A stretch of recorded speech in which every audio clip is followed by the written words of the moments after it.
Today we're answering the question, can women really design good products? The answer is no.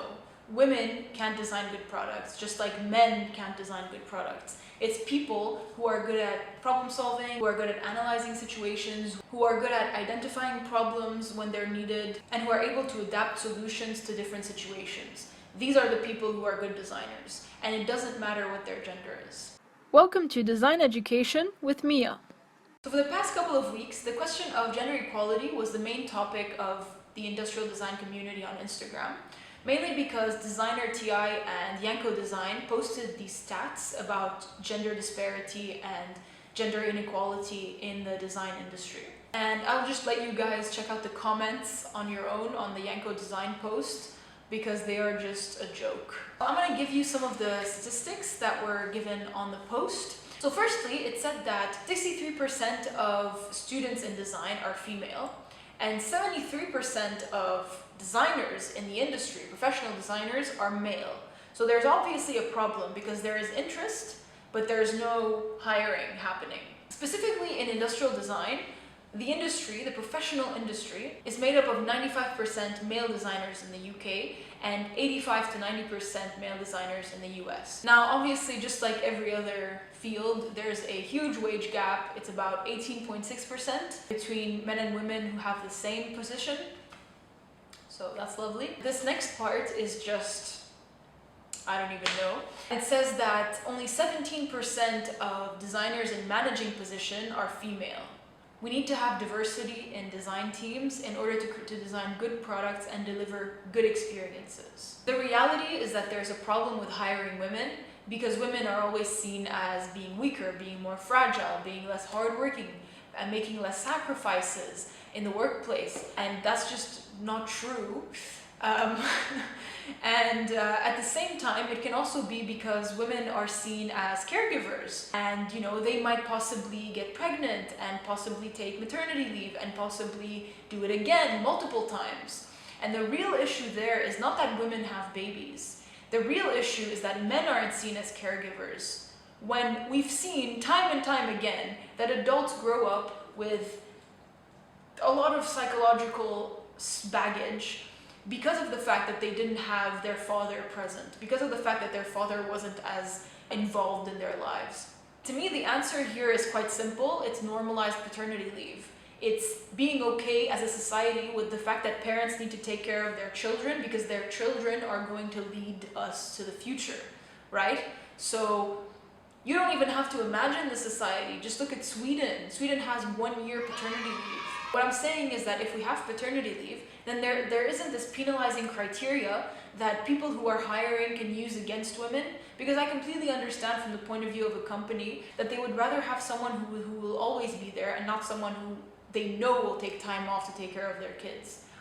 So I feel like paternity leave would equalize that a little better. Anyway, the gender disparity exists in the design community, whatever the reasons are behind it. And this is a problem, and we're going to talk about why this is a problem. Firstly, you're excluding half the population from a profession that doesn't require male genitalia, male hormones, or male strength. It doesn't require either of those. So there is no biological reason for which women shouldn't be in design. Secondly, when you have a group making something for the general population, you need to analyze for the general population. You need to know how they're experiencing the product. And obviously you can have a team of men who are trying to understand how women interact with this product. But isn't it so much easier if you have half of the team be men and half of the team be women, because you have more perspectives this way, and you also have women who can test out the prototypes and see if they actually fit. Because honestly, so many of the products that we have are made for men with male proportions, and then they're just made smaller for women. But that doesn't work because women don't have the same proportions as men. We're not just smaller men, we're women, and it's a different kind of proportion altogether.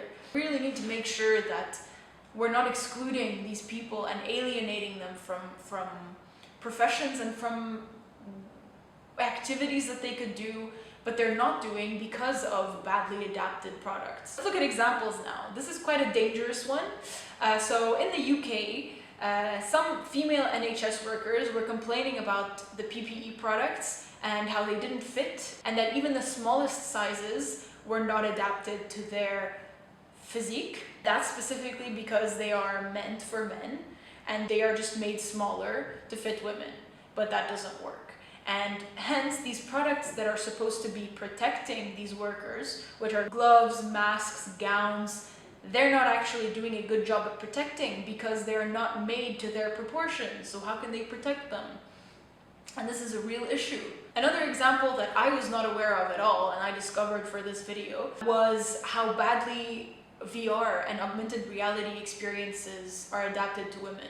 I'm gonna link the testimony of a VR enthusiast who is female down in the description, and you can go ahead and read her experience with VR. She absolutely loves it, but she can't really do it because it's not adapted to her body. So she explains that women have a hard time with VR because they'll get headaches because the lenses are too far apart because they're made for male heads. That women can't grip the handles correctly because they're made for men. So her hypothesis about why this is the case is because, and I quote, "The modern VR industry skews overwhelmingly male, and so do the prototypes. So the people behind the designing teams are mostly men, and they are testing for themselves. They're testing the products themselves. And generally, their audience is male.